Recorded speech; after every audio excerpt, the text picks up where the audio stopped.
Are you ready? Illustrations by me. This video is sponsored by Bob and Brad, and we're going to get to that in a second. But before we do, let's talk about what this video is about. Finally, I am going to take these DaVinci dot cards and start swatching them out. I'm going to probably just start with the ones that, I don't know. If my voice holds up, I'll do 2 of them. But I'm not promising that. I'm going to start with just this one here. This goes from a buff titanium, goes through all the yellows, oranges, and gets down to some reds down here, some strong reds. This is going to be a fiery set. So if I just get through this one, it'll be an kind of analogous type painting from yellow through the orange and the red a little bit. So it'll be interesting. We'll see. I'm going to use that buff titanium too. I'm using it because it's in here and I do like that color and I like mixing it. So, and there's a couple of very interesting colors in here that I haven't really seen too much of. And I'm hoping that they're going to be as good as I think that they're going to be. We're going to hope for that. Also, with the painting at the end, I'm going to use something very special. So I finally, very late to the party, Fuumuui got in touch with me and they said, we have some travel brushes. We see that you're looking at travel brushes. We have travel brushes too. And the thing that I really like about these, let me tell you something. First of all, they're black. I love that they're black. Second of all, they have the names on this of what it is on the outside. I love that. Look, can you see that? Can you see that? Oh, look, it says round right there, right? And then this side says what? Dagger. What does that mean? You know I like weird brushes, and that's what I told him. I said, I like some weird brushes. And so these travel sets all have these weird brushes on the end. So one of them, either the one has a detail brush and then round brushes on the ends of the other two. But on the other side, we have a flat brush, a cat's tongue, and a dagger. That's really interesting. That's really, I think it's interesting. And they put the hole in there. Can you see the little hole in there? Yeah, the hole in there. So you know that if it's wet when you put it in, and I always say if it's wet, you use this somewhere and you put it in here because you're saying, okay, I'm going to throw this in my bag and throw it in there. And I just used it. Take it out as soon as you get to where you're going. Open it up, set it out apart, leave it open, and just let it sit and dry. That way it doesn't get all nasty in here. But yeah, and you don't want the brush to get nasty either. But I will be using these. I'm going to test them first, of course, but I will be using them in the painting. And I don't know which one yet, but I love the daggers. I like. We're going to go through them. But then they sent me something else. They said, oh, you like weird? I said, yeah, I like weird. They said, oh, we can get weird. And I said, what do you mean you can get? What are you talking about? What do you have? And they sent me this set of brushes that when I opened them, I thought I've never seen anything that weird, but I'm going to try and use it because I love odd shaped brushes. I love to try and make things work and see what they're going to do. And this set here, I'm going to show you the biggest ones just because it's easiest to see. What is that? Do you see that? What is that? Do you have any idea what that is? I have no idea. It's still got the brush stiffener in here. I can do this with it. So that's interesting. It'll get stuck in my head. Anyway, I'm gonna try and use some of these. They have a lot of them. They have a lot of interesting sizes. So it goes from a 1/4 inch, and then they have, what's this one here? This is a 1/2 inch, and they have a 5/8, and then a 1 inch, and then a 1.5 inch. I don't know how big I'm gonna use, but I will definitely, we're gonna test them, and I'm also gonna try and use them in the painting because if you see a brush that looks strange, when I first saw, you know, the Grimly brushes that I was looking at, and I said, hey, those brushes over there, they look strange, but let me try them, and they ended up being one of my favorite brushes to use. Let's see if these can do the same thing. If I can use this and turn it into something that I love to use, that would be wonderful. I love using strange brushes to see and try and see how I can make them work and do something in a painting for me, because that's what I like to do. So like I said, I'm going to get into the swatching. I will try to do, I don't know, if my voice holds up, I'll do more than one pack in this video. But since I have the brushes also, I think I may only stick to one and the brushes. And then in the other ones, I'll do 2 sets and then 2 sets in the next one. And then in the final video, which will be the 4th video, that's how you count, it would be all of the colors. I'll just pick colors that I enjoy and put them all into a painting just like that, and we'll talk about it. So let's see what I can do with that. But first, so Bob and Brad reached out to me and they said, hey, we have something for you to look at. This thing is very interesting. What's the number one thing I talk about every time we talk about their products? I always say, turn on the heat. Why? Because the heat is very important to any kind of recovery. We all have stiff joints. I know I do. I know a lot of you do. And the heat helps. Warming up the joints and getting the blood flowing and getting everything nice and moving, soft and warm. And that's important to do. And sometimes you ever get up and you just have to wait a second. You like stand up, you're like, okay, wait, I gotta wait a second before I can move because my knee is locked or my hip is out of place, or it takes you a second to get going. Then once you're going, you can go. You can walk a mile if you wanted to, maybe. Some of you can, some of you can't. But I'm saying the heat is a big factor in how that works. Now what they have here, what they sent me in here, and it's a little bit heavy. I took the instructions out already. The instructions are very interesting because they talk about a lot of stuff, which we will talk about here in a second. So this is a weighted heat pad. It's weighted. Do you know what that's like? That's nice. Have you ever taken a heat pad and you put it on your arm or your leg or something, and then you have to like put a pillow on top of it to hold it down because it's just light. It's just, usually it feels like plastic inside. And this is nice. This is like I don't even know what that is. It's almost like a microfiber, and then there's like a furriness on it. It feels very nice. It feels very wonderful. But it also comes with a belt. You can put the thing on your back and tie it on, belt it on, or put it over the back of your shoulder. You're having trouble on your shoulder, put it on your shoulder and click it in, and you're done. You don't have to worry about it falling off. Absolutely wonderful. And this is one of the longest cords I've seen. I always compliment their cords and say you can put it on and go across the room. But this is just a massive, it's a massive cord. I don't know how long this cord is, but it just keeps going. And then you have the control, and then it keeps going more, and then you have the thing. It's a long cord. You might be able to put the thing on before you start vacuum and vacuum the whole house with it plugged in. You might be able to. I'm not promising that, but you may. So you see the little controller here, very nice. You can go up to the green side over here, lets you go up to 90 minutes, from 30 minutes to 90 minutes, and then it auto shuts off. So if you're taking a nap and you want to throw the thing on and get your shoulder warmed up, your knee warmed up, your back warmed up, but you don't want it to be on for too long, that's what you do. Then the intensity is over here on the heat side, and it goes up to 6, I guess, and goes down to 1. 1 to 6. And that's the heat. Now, if you're going to put that on top of a blanket, of course, you're going to put it up much higher. But there's a wonderful little, I don't know, it's like, I don't know what that material is. But you know what it feels like? It feels like the inside has like those heated beanbag things inside. That's what it feels like. But it gets warm very quick. You put the thing on.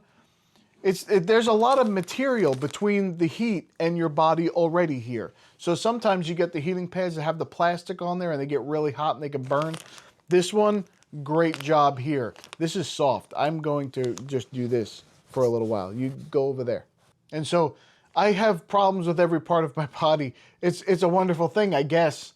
It's a wonderful thing for things like this. I can talk about it. But my back, I've talked to you about that before. I just recovered about a year ago from a frozen shoulder that I had for almost a year and couldn't move my arm past like here. That was not a good thing. It was my left arm. It wasn't this arm. But anyway, doesn't matter. Then I have problems with my knees, problems with my hips. I have a lot of problems with my body. My body hurts. I was very rough on it. I did a lot of things I probably shouldn't have done, and I'm in a lot of pain now. But that's okay, because things like this help me get through that. So hopefully it helps you get through that as well. There will be a link down below. And as a side note, for those of you who do not know, Bob had passed away just a few months ago. and our prayers and thoughts go out to his family and to the whole team. And the team are a wonderful group of people. Every time I talk to them, they are just enthusiastic and they just want to help people get out of pain. They're going to continue the legacy. They will continue to make sure that people stay pain-free, or at least help them get out of pain if they can. That's what they want to do, and they're going to continue that goal. So hop over. They've got their own YouTube place over there, their own YouTube channel. You can go there. I almost called it a YouTube book. Don't pay attention to me. Anyway, so it's a YouTube channel over there, and that's what they do. They have a ton of information for you there, how to get out of pain. Watch some of those videos. I urge you to do that. If you're in pain, don't do that to yourself every day. If they can help even get you out of pain a little bit, that would be wonderful. So get over there and talk to them, or let them know what Pete sent you. And go ahead and check this out, because I think a weighted heating pad is great. Okay, let's get into the swatching. Okay, so here is the set. Looks like that. All the stuff is here with all the information in here. Wonderful. I'm going to set this off to the side. Now, you know I'm going to use a water brush for the start of this. And let me show you what I have here. Just for this whole thing, I have a brand new water brush here. I'm going to fill it up. We're going to use that just for the swatch. And then we're going to go into the other brushes after I do the brush test. We'll go into the other brushes for the actual painting. Look at this. It's a white brush. Look at that. No green at all. Aren't you so happy? I know I am. And there's no green in this setup here. In this first set, no green. So I think we're going to be okay. Let's start here. Okay, now what they're calling here this Titan buff. This is just so you know how this is going to progress here in this little key over here. Is the light fast rating, the transparency. Then in that little box is the series. That's the only thing in the box is the series. That tells you how expensive it is. Then you have whether it's staining or not. My S's and 5s look exactly the same. Don't worry about that. Just ignore that. So when you see something over here, that's not a 5. That's an S. Just leave it alone. And then if it's granulating, it'll be after that as well. So this one, for one light fast, is excellent. These are all either excellent or very good. Usually, I don't know how they rate theirs. It doesn't really say. But usually, a 1 light fastness is usually about 100 years plus in museum conditions. Do you know what that means? Do you have a museum in your house? No, then it's not going to last that long. If it's a 2, they say 50 years in museum conditions. I don't do that either. I don't have one of those in my home.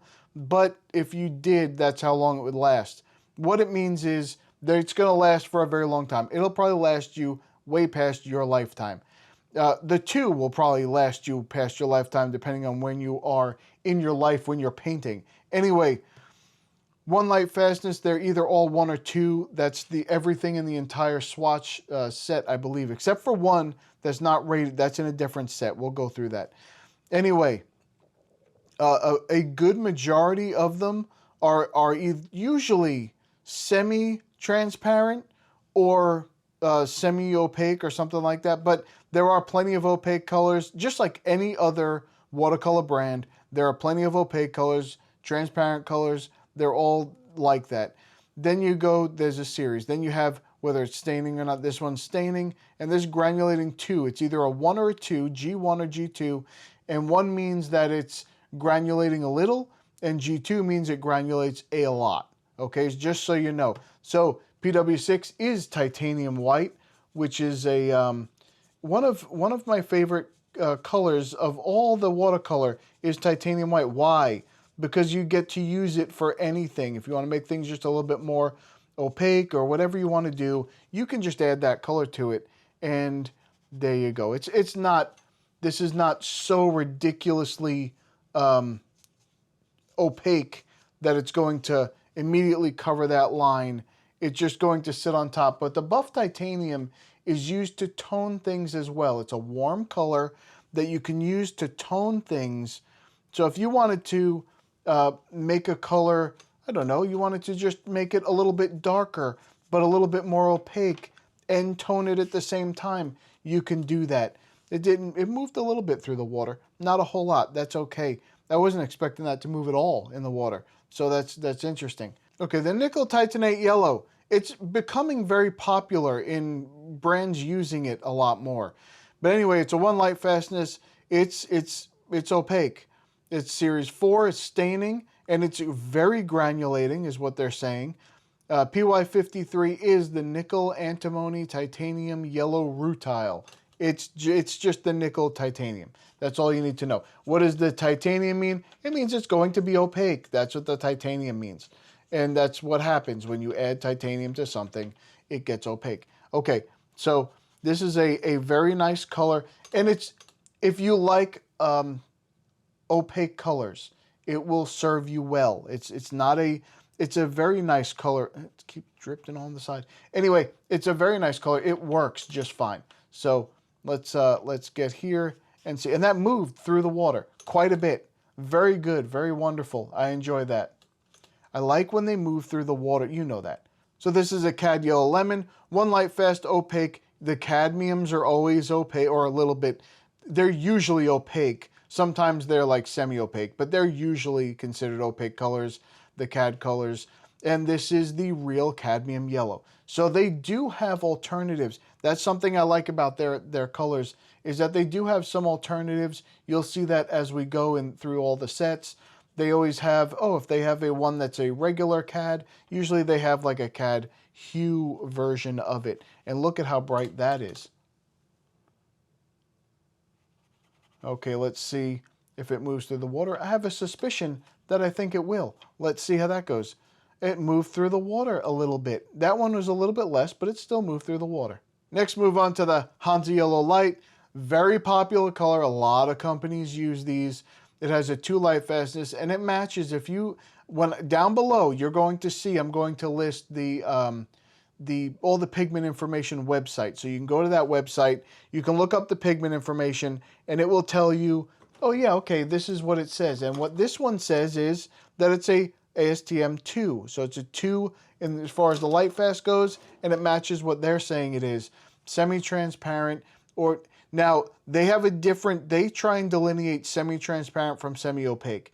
So they try and have 3 different settings: transparent, semi-transparent, semi-opaque, and opaque. They're saying this one is semi-transparent. A lot of times with the semi-transparent and the semi-opaque, I can't tell the difference. But if you can, wonderful. For me, it's not really that much of a difference for me. Anyway, semi-transparent, series 3, it's staining, and it's PY3, which is the Hansa Yellow. That's what it is.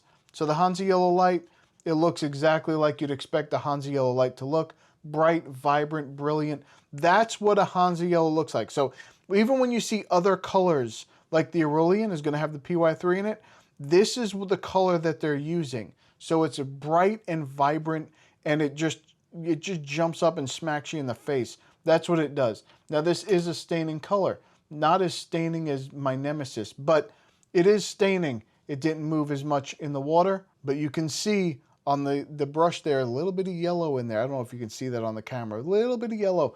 That's to be expected. Now the Aurelian, they use a mix here. So they use, well, let's see. First it's 2 light fast, and then you have it's transparent, series 5, and the PY40 is the Aurelian. Yeah. Aurelian, you say it how you want to say it. I'm not going to say the word the way that it's spelled, because this is not health class. We're not talking about that kind of stuff. But I call it Aurelian. I know a lot of other people call it Aurelian, but it's not, doesn't look like it's spelled that way. Anyway, and it moves fairly well through the water. It moved a little bit. So it uses that pigment, plus it uses the PY3, which is the Hansa Yellow Light. I'm having to trim some of these hairs as they're popping off there, but this is a brand new brush, so it's to be expected. And just so you know, these water brushes do need to be broken in a little bit. You got to use them a little bit before they start working like normal. I mean, they work like normal, but they don't work as smoothly as normal. It takes them a little bit to get going. Just don't worry about it. You just keep going with it. So they're taking a line right out of the playbook here of someone like a Winsor & Newton, where they're doing the Da Vinci yellow, like they do the Windsor yellow, Windsor red, that kind of stuff. It's the same thing. It's okay. It's all wonderful. This is 2 light fast, so it's good.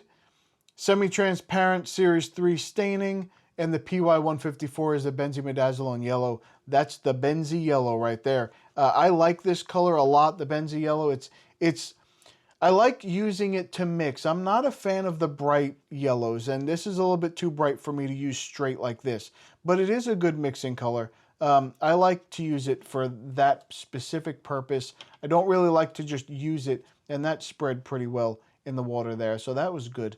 But it is a nice yellow. So this is an interesting choice here. Let me just tell you, Arylide yellow, FGL. I don't know what you want to call that. You don't make up your own initials in that. You'll get in trouble. But anyway, the Arylide yellow, 2 light fast, so it's good. Semi-transparent Series 5 and staining. PY97. Let me tell you why that's a strange thing for me. Because there is an Arylide yellow. It's PY75.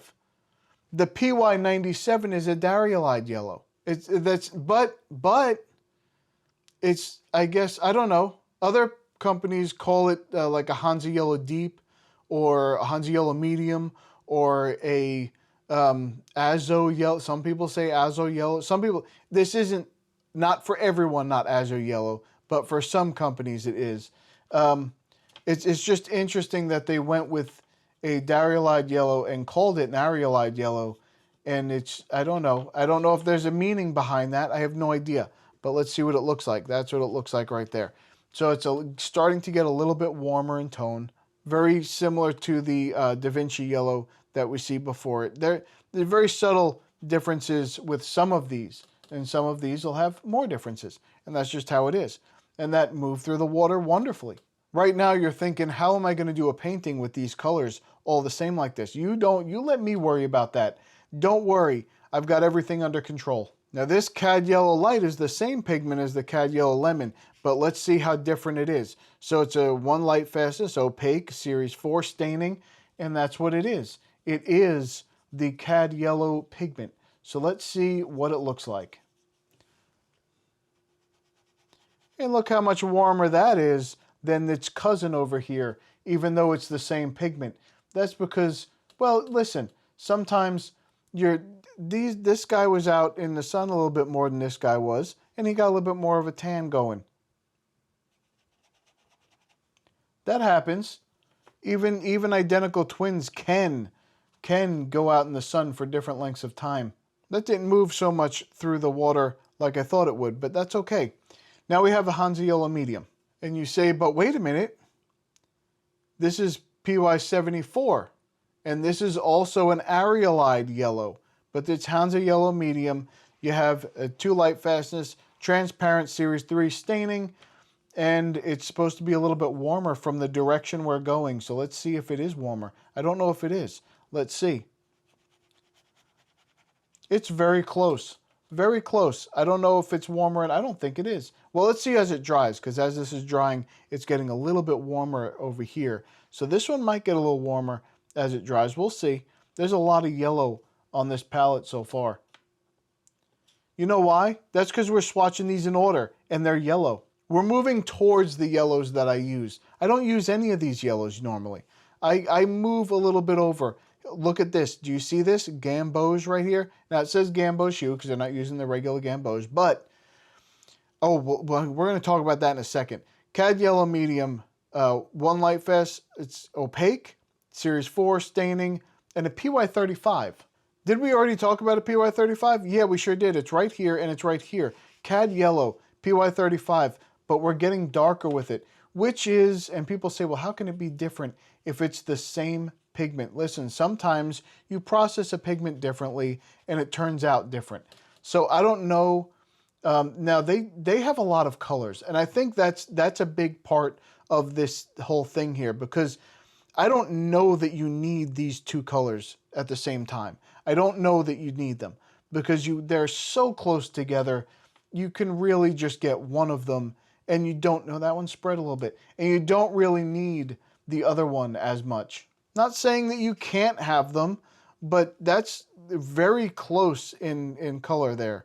But we'll see. Okay, the Gamboge. Now let me tell you, you know how I feel about Gamboge. One of my favorite colors ever.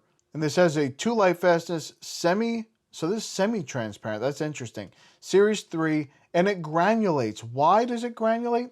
Because they don't use the ridiculous color that I don't like when they use, the nickel azo yellow. It's not in here. Everybody else in that Gamboge hue, with the exception of like a Daniel Smith, everyone else uses the nickel azo yellow, and it looks dirty and ugly, and I don't like it. But this one, this is using a Hansa yellow. This is the Hansa yellow light up here, PY3, the Hansa yellow, and a PY42, which is the synthetic version of the yellow iron oxide. Now, I love iron oxides, so let's see if they can do this color justice, because if they can, I will be impressed. No other company really does. Daniel Smith does a great job, but let's see how they do. And that's the color you would expect. That's the color that I think of when I think of Gamboge. That's the color. So they did a great job here. That's definitely a color that would be on my palette. And it moved a little bit in the water. Okay, now Hansa Yellow Deep. So we're getting to the, I would use this. So the thing that I like about the Gamboge is that it's kind of orange down here. Down here it lightens up. It gets a little bit lighter. When you do a light shade of Gamboge, you can get a very light yellow, but you can also get that orangey yellow. So it'll serve two purposes at the same time, which is something that I like. Now we're going to go to the Hansa Yellow Deep. 2 light fast, transparent, series 3, and it's staining. The PY65 is another type of Hansa Yellow. There's a lot of Hansa Yellows. This is the Hansa Yellow 65, they call it. But a lot of companies use this. It's all over the place. This is one of the most popular other pigments. Other than the PY3 is the PY65.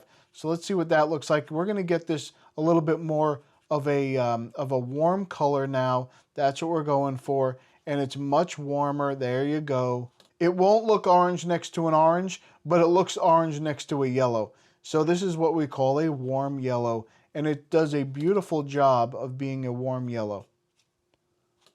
Okay, let me slide this up here. We're going to start with an Areolide Yellow Deep. Now hold on a second. PY65. It has all the same characteristics up here, the same pigment as this one over here, the Hansa Yellow Deep.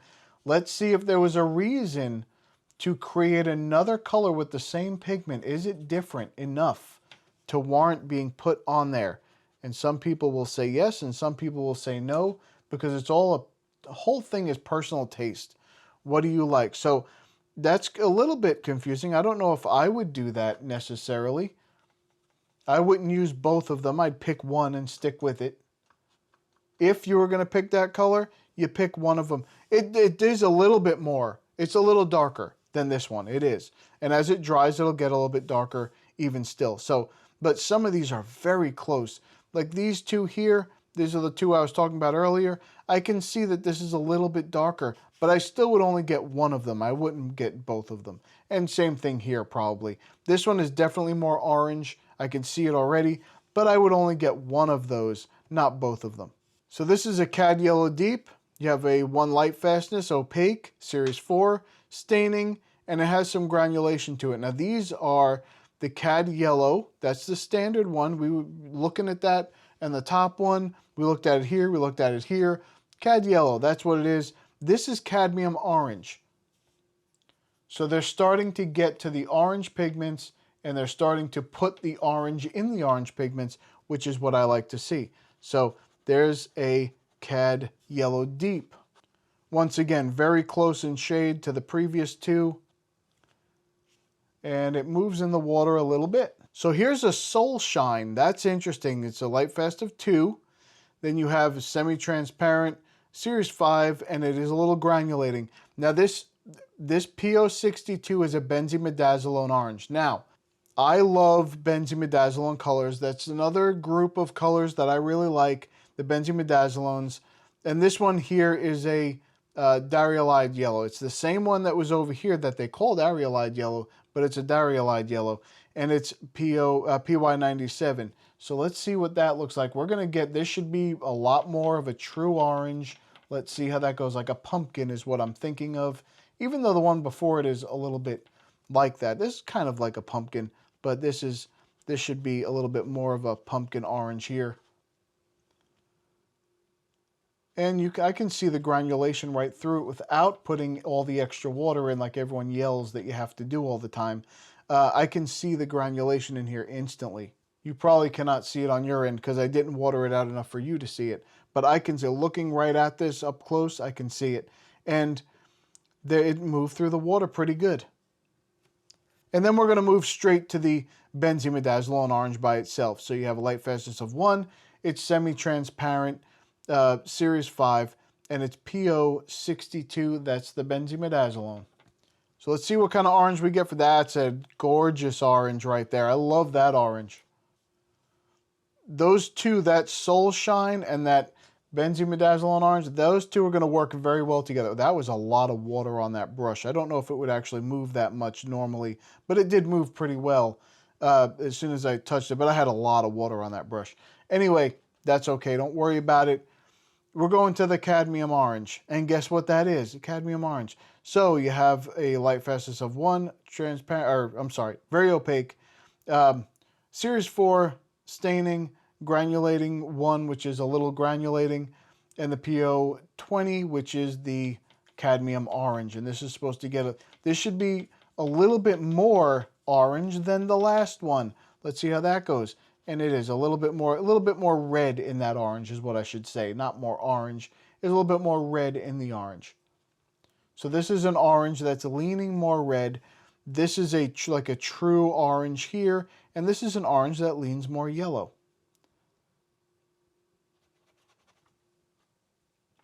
And right there, I think in those couple of things there, and that moves a little bit in the water, not much. But in those 3 right there, you have a spread of oranges, which I think is very interesting. Now we have a DaVinci orange.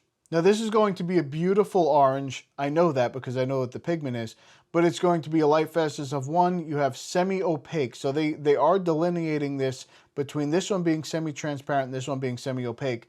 And this is going to be a series 3. It's staining. PO73 is a pyrrole orange. So pyrroles, if you know, are very bright, vibrant colors. If you have a pyrrole red or you have a pyrrole orange, they're very bright. So, and that's what this is, a very bright orange. That's what you have. Much more red leaning than any of the ones before it. So there's a good bit of difference between them.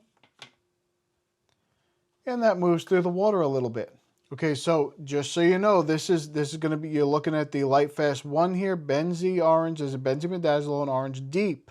Excellent light fast, partially transparent or semi-transparent. Series 5. PO36 is a benzimidazzolone orange. It's just a different one than this one over here. It's just a different benzimidazzolone, different pigment number, but it is a benzimidazzolone. That is 100% correct. So let's see here. And that's a very pretty color. I like that color. A little bit more leaning to the red side even more. Wow, not quite. But I was going to say it looks like a color, but it's not quite the color I was thinking. So I'm not going to say that. But still, going to be very, very nice. We're going to put some of this here and drop it in there. And it moves a little bit, but not much. Now, if you pull away some of this here, you can get a lighter orange out of it. You really can. The most of these you can. You have varying shades of that orange you're going to get from it, and that's fine. Vermilion. Now, vermilion is supposed to be going to be a red-leaning, or an orange-leaning red, let me put it that way. It should be a red, but it should be an orange-leaning red, whereas I think this is still an orange that leans red. This should be a red that leans orange. Let's see how that goes. Okay, so this is going to be a 2 light fast. We have a semi-transparent series 4. The PR188 is a Naphthol Scarlet Lake. Now, I like the Naphthol reds. I really do. They're some of my favorite reds, even though they're not as light fast as some of the other ones. However, in most watercolor, you'll see this as a rating of 2. So when I say a rating of 2, I'm saying out of 1 through 5, I think it is. This is a rating of 2. That's what these mean. So most other watercolors always show this as a rating of 2 on the ASTM, which is very good. It's excellent light fast. It's good light fastness, not excellent. It's very good light fastness, but it's consistent with all the other brands that I've seen as far as their ratings so far for everything, which is very refreshing. And the PO 62 is the benzimidazolone orange, and let's see what that looks like. So this, well, that's interesting. That's interesting. I think it's going to be hard to distinguish, not to tell these two apart, but oh boy, I just loaded that up with water. I had way too much water on the brush there. That's going to back run quite a bit. That's okay. Don't worry about it. So this looks a little bit more red with an orange undertone. This looks more of this looks like a deep, I don't even know how to explain it. If an orange had a scarlet, that's what that would be. But then under here is very light orange. This is going to be a red with a little bit of orange undertone. It is a little different. You can see that. I like this color much better. Matter of fact, I love this color. I think this is one of my favorite oranges on the whole palette here, except maybe this one here. I don't know. We'll see. Okay, and then we have that there, and it didn't move very much. Okay, so let's go to the bright red.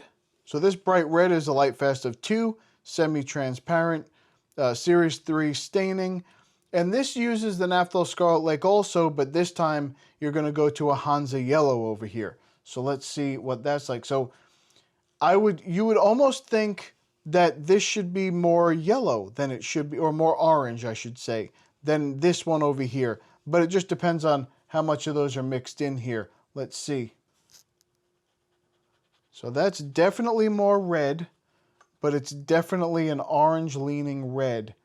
I think it's a lot more red than that. But let me see. I'm going to take some of that away just to see some of that underneath.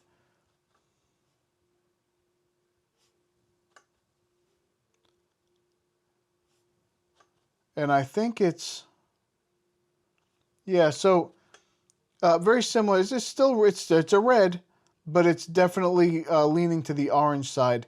And we're getting into the reds that I don't really like. I'm not a fan of these kinds of reds. This one looks like it has a lighter tinting strength as well. But I'm just not a fan of the reds that lean orange. I am a fan of the oranges that lean red because they look very, this is like earthy and rusty in here, in this area right over here. And I really like that about those colors. So this is one that I would definitely stick on my palette. All right, let's see how this holds up in the water. Does it move? Does it shimmer? Does it shake? Let's see. And that one moved through the water pretty good. You can see some of these really moved through the water, and some of them didn't. That's fine. That's just wonderful. Whatever it does, it does.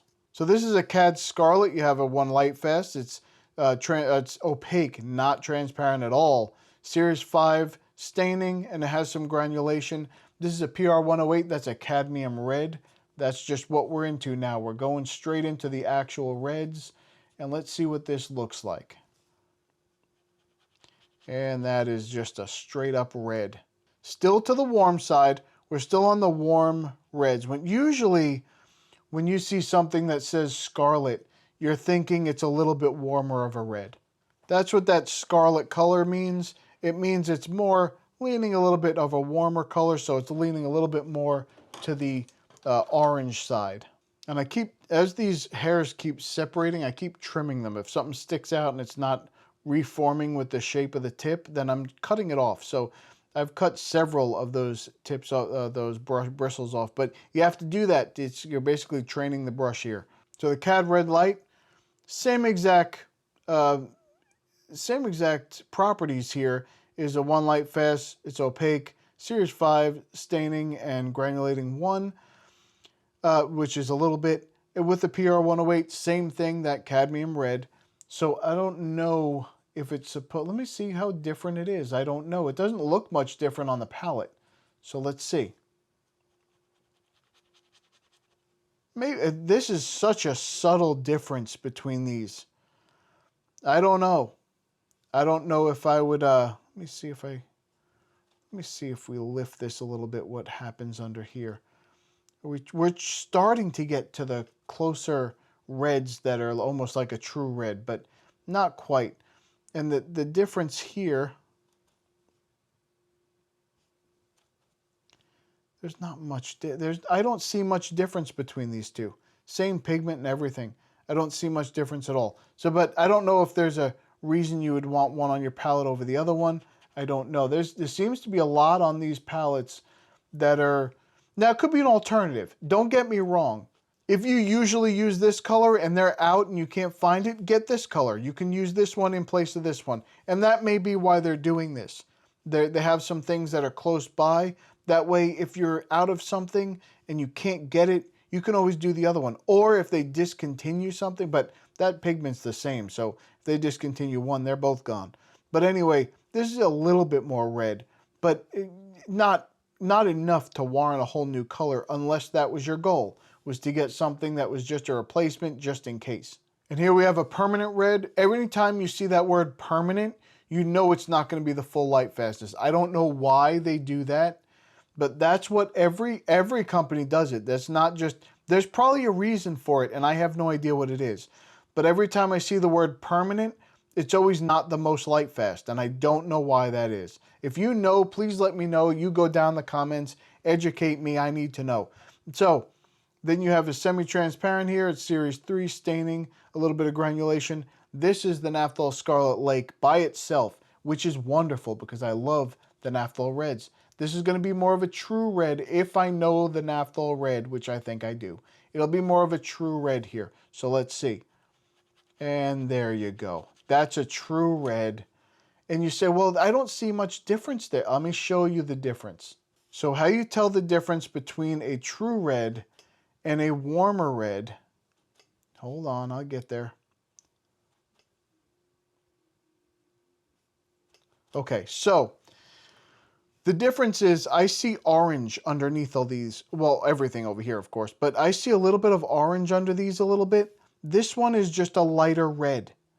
Do you see the, can you see the difference? I don't know if you can, but this is a true red on top, and under here is just a little bit of a lighter red. So it's not a cool red because it's not pink. It's just a lighter red. Where these are a little bit more of an orange tint underneath them. So that's why I say these are warm reds. This is more of a true red. And that's how I determine it. Other people, listen, this is not scientific over here. This is how I classify things. So someone else is going to look at this and classify this completely differently, and they're going to say, no, these are true reds, and this is starting to get a little cooler. They can say that because it's just, it is subjective to what you think. It really is on this case. If you say that the orange is warmer than this red, it's also subjective. You think it's warmer because it's going more towards the yellow, where this is leaning more towards the blue away from the yellow, so you would say cooler over that one. But still, it's subjective. Some people classify this as a completely different thing, and they say the red is what makes it hot. So that's a warmer color, and this is a cooler color because it's a lighter. So it just depends on, that's not, I'm not saying that's how you should do it. I'm saying that's how some people do it.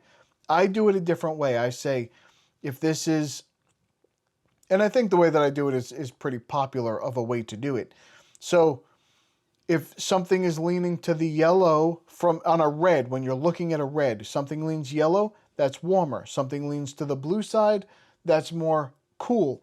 But if you go to a yellow and you say this is leaning more towards the blue side, and I don't mean that it's blue, I mean if you're looking at the dots on a color wheel and you say, is this leaning more towards red or blue? Well, it's leaning more towards blue. So that means it's a cooler yellow.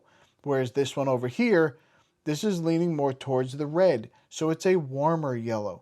But that's just, and the reds, same thing. And the blues do the same thing. So anyway, we'll see a lot more examples of that because they have some colors in here. And how do I know? Because I'm not going to show you. If I tip this, all this water that's over here goes away and it just drips all over my desk. So I'm not going to show you yet, but I will. I already have all of the, oh, that shot right through the water. You see that?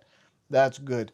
Anyway, I've already prepared these sheets for every one of these for this video, so for the whole series of videos. So I've gone through some, and we're going to see colors in here that I don't see in any other set, which is wonderful. I think that's a great idea. So they have some unique things here. Okay, what I'm going to look at, can I point something else out to you? I'm not going to do the second palette yet.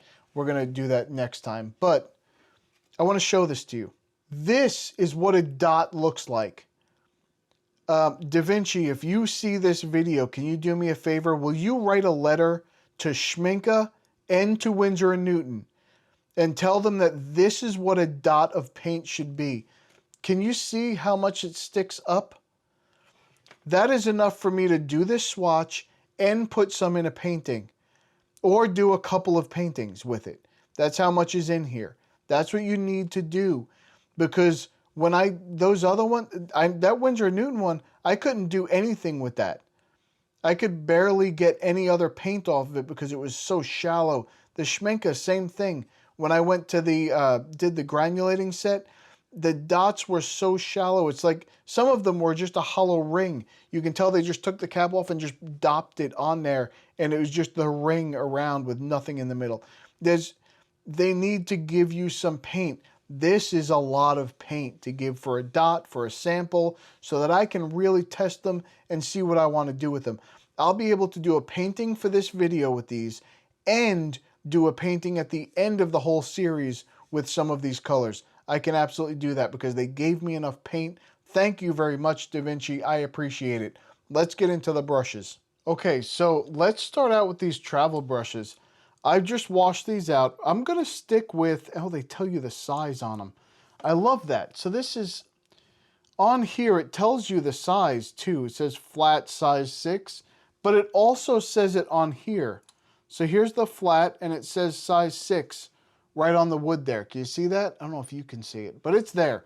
Anyway, my favorite thing, let me show you something. Okay, so I don't have it to show you anymore, but let me show you an idea roughly. So I had these old brushes that were longer handle, and I would cut them off so I could travel with them. And that's what I would do. I would just cut off the handle and travel. But I thought I had a small one.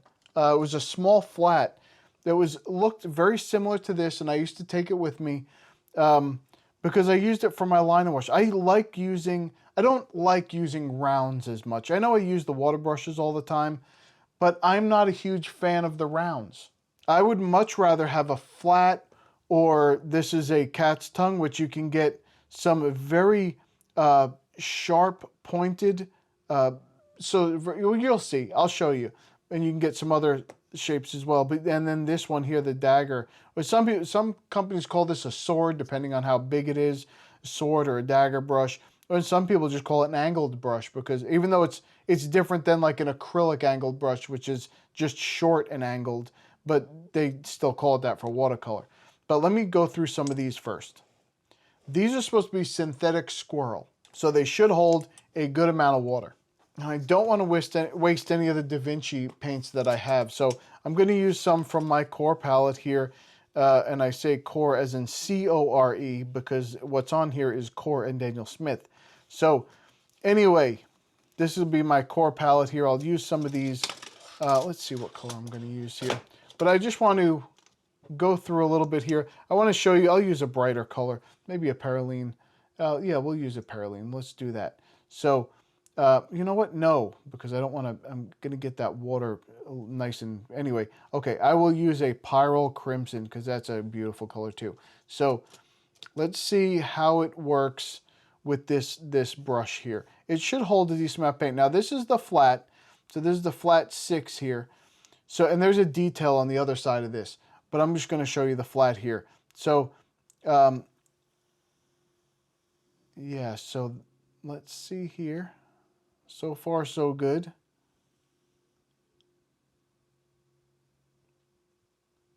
And it's lightening up. Okay, well, so this is what I'm expecting, because this is a very small brush. But do it again. So the thing that I'm looking for is color dumps, and I've showed you that 100 times. Matter of fact, let me use I will use the new gamboge from this set here because that's usually what I would use. And this is one of my favorite colors here. This is the new gamboge from Daniel Smith. But and I'm going to compare it to the other one. I really will. So let's try that again. Yeah, so what you're seeing here is an even stroke. So yes, paint is running out as it goes through because it's very concentrated when I first touch here versus here. But, and you can also get very thin lines with this. Do you see how thin of a line you can get with a flat brush? I love that. I love that you can get the thin lines with the flat brush. And then, of course, the paint will last longer because, well, of course, I'm very unsteady. Do you see that? That's called line variation, friends. And that's not my trembling hands at all. Anyway, but you can just get a lot of color when you use just the side because you're not touching. See, here you're having a large portion of the brush touch the paper, and it's just getting rid of all the stuff that's inside of it. But here on the edge, you have a lot more leeway here, and you can just get some thin lines with it. So that's one thing that I do really like about a flat brush. But I want to see, what I'm not seeing is any color dumping. And these are very even strokes all the way through. Excellent. That's what you want in a watercolor brush. We can do the same thing with the cat's tongue. Now the cat's tongue is designed to do exactly what I was doing with the flat, only you can do it with the cat's tongue just barely touching right there in the front there because it has a point on it, and I'm not going to be able to keep even pressure on this. I am terrible at this. Oh, I should definitely get a different job. So this is not, but you can see, look, no color dumping.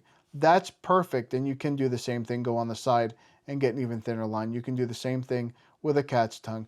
And it's holding a lot. For being such a small brush, these are holding more than enough paint to be able to paint with in your little sketchbook, whatever you're doing when you're traveling. This is absolutely wonderful. Yeah, there's just, it holds a ton of, because it's that squirrel just holds a little bit extra. Now this is arguably not going to hold as much as a real hair brush because it's not a real hair. But for as far as synthetic goes, these are holding a ton of water, more than most synthetics. Okay, now let's see this. Now this angle is very interesting too. We're going to do the angle here. I was going to do a different color, but I'm going, oh yeah, I'll do a different color. Let me try this one here. This is a transparent pyrrole orange here. Let me slide this up a little bit. There we go. So you can see it. Okay, so with this, you can get a lot of different strokes as well. So same thing, I just want to see if there's any color dumping. This is that side. You can get a very wide stroke with this. Do you see that? That's a wide stroke with this. And what you're seeing is it running out of, because I'm having so much of that belly touch the paper, it's dumping a lot of color. But there's no actual color dump anywhere. So let me show you what I'm talking about when I say a color dump. And I know I've showed you this in some other videos as well, but I'll show you in this one. So let me use this one because it's a little bit more, just a little bit easier to get the full belly down on there. So I'm going to take that same color that we were just using here. And I'm going to go up here because you can see it. Well, you know what? You got plenty of paper to see it right there. That's fine. Okay, so if I do this and it's even and then I dump like this and then pick it back up, do you see the color dump? Some brushes do that when you first touch the paper. It dumps all the color and then everything behind it, there's nothing. It's just water. Or when you leave it there and then you pick it up and then you'd have a big color dump there, which you don't have again. So that means these brushes are acting exactly the way that you want them to act for watercolor brushes. And that's encouraging because if you take these with you, you don't have to worry about it. Everything will be just fine. Next, we're going to use these. Are these called rake brushes?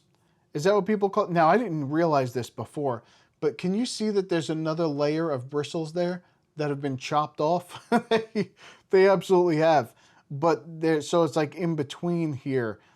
So this is part here is going to hold the water and the paint, and this part here is what's going to you're going to paint with at the end. So I'm going to use something a little bit smaller so I can get them inside these pans. And I'm using good watercolor paper. This is the Be Creative watercolor paper here. It's good watercolor paper. This is not something that is just like cheap pulp paper. There's cotton paper that I'm using to demonstrate this because I want to give the brushes a fair shot here. I want to make sure they're getting a fair chance to display what they can do.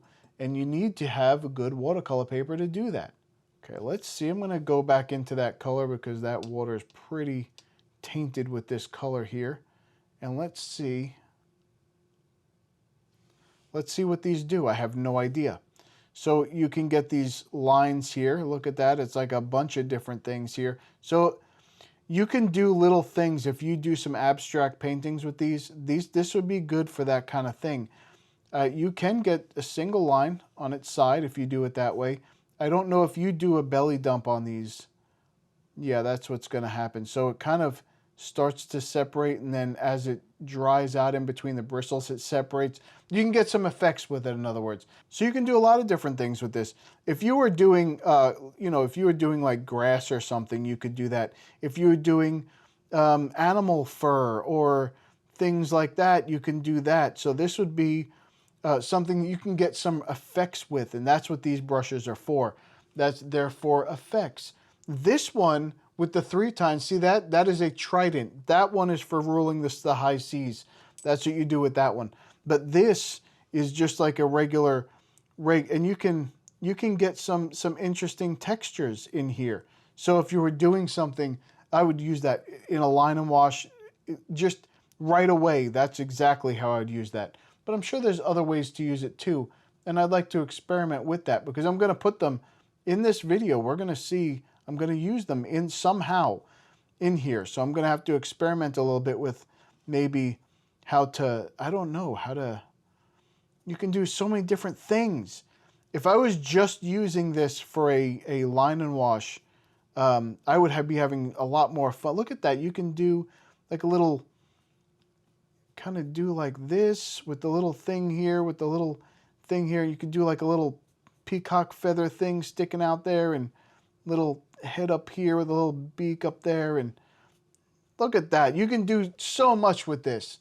I'm enjoying this brush already. You can when you have an art supply that makes you want to create something, that's what an art supply is supposed to do. That's how you know you have a good art supply. It makes you want to use it and create with it. So that's what I will do. I will use it and I will create with it. I'm excited to try this in the painting. And I don't know what size I'm going to use. I might use this size. I might go bigger. I might go a little bit bigger. I don't know. I don't know. You'd have to paint with something massive for. You know what this reminds me of? This reminds me of something that would be really good for like an acrylic painting. I know it's not stiff enough for acrylic. It's really not. But if you were to use this with acrylic, it would hold a lot of paint up here, and you could kind of drag it out as you were painting. So, I mean, I know it's supposed to be a watercolor brush, and it is. They say it's for watercolor, inks, and gouache, and I can definitely see that. But I would like to try something like this with an acrylic one time, especially this giant one. This is an inch and a half, it says. Inch and a half on that thing. That's going to be a big painting right there. But it would be fun to try and do something with it, so I'm going to do that. Okay, let's get into the painting. Okay, so let me start by saying that when I first started this painting, and it's going to look ugly for a long time. Wait till I get the ink in. Before I get the ink in, this thing is a mess. I was not even going to continue it, but I always continue. I always get to that point where I say, this is terrible. What am I going to do? Let me finish it, and maybe I'm going to like it. And I did. I ended up liking it in the end. But I looked at the color palette thinking this was a bad idea. I should not have just done the one packet and tried to do an actual painting with it because it's too difficult. There's not enough color variation for me to actually get something done. I did mix some of the colors as well. And you might say to yourself, well, I don't understand why you would mix the colors because you have yellow and then you have orange and then you have red. And when you mix any of those colors, they end up the same way that some of the other tints were. However, I ended up with a couple of new shades. I'm looking at the piece down here. In the top right, you'll see there's something develops in the top right that I absolutely loved. And then it kind of flows down to the left a little bit. But I didn't put, there looks like there could be an eye over there. I didn't put an actual eye in it. I think it looks a little bit more ominous without the putting the actual eye in it. So I'll let you judge. Did I actually succeed here? You be the judge. Was I able to pull something off of this, or was this just a wasted? Should I have not have done what I did? I think I did okay. I think I did in the end. I think I was okay with it, but I'll let you decide that. You decide. Because after all, that's what art is, right? I'm communicating something, and if you don't get it, you don't get it. I'm not going to go on and write a 2-paragraph thing on this one piece and say, well, really what it means is that... No, it doesn't. The only thing this was meant to do was to look interesting. So did I succeed? Does it look interesting? Does it hold your interest when you look at the piece? Immediately, my eye flies up to the right and then kind of comes back down to the left. But you tell me what happens. When you look at this, where does your eye go first? There's 2 spots that my eye goes. One's in the top right and one's like halfway up the page, but over on the left side, but not all the way to the left. Kind of in a little bit, where that first red amount was, the first red paint that I put in, my eye goes there and then to the top right. You tell me though, I have no idea. All I know is I had to put in the black. That had to happen. I had to put the ink in because otherwise it would not have worked. But overall, I think it did. Now let's get to the actual products themselves. So the DaVinci watercolor, loved it. It was absolutely wonderful to paint with. I was able to get the saturation that I wanted with it. Without trying, I was able to do just fine, get everything just the way that I wanted with it. I didn't have any issues.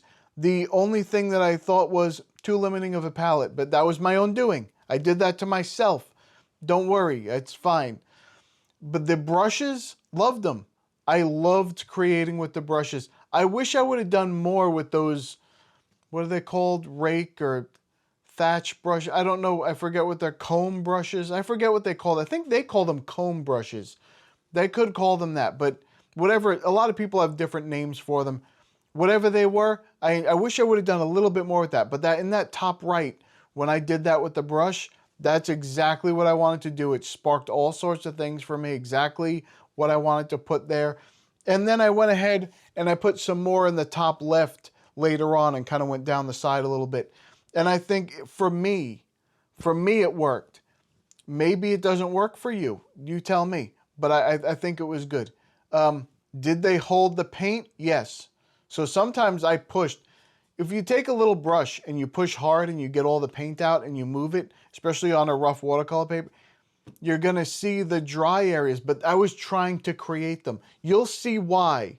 When I put the ink in, you'll see why I was trying to create those, like that dry brush effect, because I wanted it to add texture to the piece, and I knew I was going to be putting black ink in those little spots where that dry brush was. So just keep that in mind as you see this going. I was doing it on purpose. Sometimes I kept the brush a little bit drier on purpose so I could do that. I used a bunch of them. I ended up using one of the rounds from the travel set, the number 10 round. That's a perfect size for me. That size I would be able to use without any problem, taking it out and using it somewhere. I usually don't use them out in like a park travel, but I might take them to if I go on vacation, I'll take those. I have no problem doing that. But I think there was enough variation of those brushes, and I did use that round for a big part of it, because once I got in a groove and figured out what I was doing, I kind of used that quite a bit. And I tried to cut back over to that rake, whatever it's called, the comb brush, later on. I wanted to do a little bit more with that. I will be doing more with them. I want to experiment a little bit more with them because I did enjoy using it. So especially when I did the brush test part, The brush test, my mouth is drying out. I've been talking for a while now. You know, you've been listening to me. Anyway, I just noticed that that was something that I enjoyed doing. I did that little, whatever that was, little peacock phoenix thing. And then I decided, oh, I wanted to do something like that. And I didn't do that in here, but I did something else with it that I think it lends to it pretty well. I think I enjoyed doing that. And I'm glad I did it. So you let me know. Tell me what you think about that. But I had a blast with this one. I thought I was going to struggle a lot more. I really did. And when I was putting in the paint, I was struggling. I was like, oh no, this is not going to work out. The colors are too close to each other. But once you put the ink every single time, with all of my art, once you put the ink in, you can see the colors pop a little bit more. They kind of come through a little bit more. They're a little bit more themselves, like dedicated to themselves. So they're not just blended and look like one color wash across the board. Except in that top right, there are 3 different colors in that little piece. Well, this side is your top right, right? So in the top right, there's 3 different colors in that little section, but I blended them very smoothly. They look very smoothly blended, and I think they came out that way. I enjoyed it. Anyway, I want to know from you, do you enjoy using strange brushes when you paint? I do. I love it. It's one of my, if I had to use a watercolor brush, that's one of my favorite things to do. Now, I like the quills and things. My regular watercolor brushes, the quills are actually my favorite. I love using quill brushes. But when I'm trying to do something just to experiment and have fun, oddly shaped brushes are extremely satisfying to use, and trying to figure out different things to do and shapes to make and things like that. I thoroughly enjoy them. So the fact that there's a whole travel set where I could use the rounds if I want to, but I also have the flat, and I also have that sword brush or dagger brush or whatever it is, and I also have the cat's tongue brush, and I can do different things with it. I love it. Then you go to the other one in the studio, and I'm probably going to use those in the studio anyway, because I don't do a lot of traveling. So I'll use them in the studio here. But the other brushes, those comb brushes, I'll use them in here. I will experiment like crazy with those because they look like they can do so much, and I want to play a little bit more with them. So I will do that. That was not the point. The point was, I already said that part. The point was, what do you like doing? Do you like creating with those weird, like wacky, off-shaped brushes that you can just do different things with? And sometimes you find a shape with it and you're like, oh, I love that. And you just keep doing that. I think that's interesting with them. They keep things interesting. You're not just, it's a round is a round, which is great. And I enjoyed using that round. I used it a lot in this one. But I also switched over to the flat. I also switched over to the cat's tongue and the dagger or whatever it is. And I used those too. And I enjoyed that. I didn't use the detail brush on the end. I didn't need to. I didn't have that option in this piece to use that detail. But then those comb brushes, enjoyed using them as well. So all in all, my favorite thing to do with art supplies is to experiment. I like to relax. I like to open up the creativity and just let it go. Just figure out, I have no idea what I'm going to do when I start. Just start doing something, let it flow, and have fun. Just like these people popping up on the screen here. They have fun all the time. They tell me about it. I know they have fun. We have fun all the time over here. And you have fun too. Hopefully, if you're not having fun, you're in the wrong place. You got to have fun with art. If you're not, then you're doing something wrong. What do I always say? If you're not having fun, you're doing it wrong. That's what I always say. That's my saying. That's my thing. So thumb up the video if you're going to check out DaVinci and see if you like some of those colors. I'm going to have the link for the dot card. You'll see that below. The link for the dot cards. That way you can get the sample. I've had plenty of paint to paint with, and I have plenty more to do more pieces with. That's how much they give you. Those dot cards are great. I hate when you get a dot card and it's terrible and you can barely swatch it out and it's done. I hate that. I want to know that I can experiment a little bit with them. And DaVinci does a great job putting those dots in there. They're big sized dots, so they work very well. Okay, let's see what kind of fun I had. Okay, so today we're gonna, oh, I gotta move a little bit. People are yelling at me because I'm not framed right in the camera. Do you know why I don't? Because do you see right up there? That's art from you. The you people send this stuff, and I want to keep it in the video. So maybe I'll put it over here. Maybe that's what I'll do. I'll put this piece up there and those over here, and then I will just move a little closer to the camera. But it's a very wide angle lens. This looks weird. You shouldn't do that. I have a long enough nose. My nose is big enough. I don't need to do this and have you look at it even further. You don't need to see the pores on my nose. Oh, I can't get it back in the box. It may be out of the box when you see it. Oh wait, okay, I'm getting it back in. I screwed up that take. I gotta redo it and take it back out of the box. I'm not getting it back in this box. I'll have to use some part of that one and some part of this one. Okay. This cord is longer than a donkey's tail. That's a terrible analogy. Donkey's tails aren't that long. Oh, never mind. Wait, let's do something else. You could probably plug this in and go to the store and still leave it plugged in from home. And it's just, no, I'm not going to say that. So I'll do 2 of these in this video. I probably shouldn't say that. I don't know if I can. I yell a lot. My voice does not make it when I yell a lot. I know I yell. I hear myself. And I really like how, and I'm looking at the painting down here. You know that. I usually tell you that. I'm not reading notes. Someone said I was reading notes when I looked down to the side. I'm looking at the painting. I don't want to show you the painting, and I just showed you the painting. And they have the hole in there. You see the, oh, no, hold on. I'll get the other one. There's a hole in there. I'll get that in a minute. Look, no green. Do you see that? I will not do the green palette with this. So this permanent red is a 2 light fest. Why are permanents never permanent? Why are they always the next one down? Some of them are fugitive, not this one, but some of them are. Can you tell me? I have to get back to these people over here. I'll get back in a second. If you'd like to join our community, head over to illustrationsbypete.com. You can just check some things out. You go through the site however you want and sign up for the newsletter that I almost never send out because I don't want to annoy the crap out of you more than I already do with my nonsense in these videos. But I'd love to hear from you, so come on over. All right.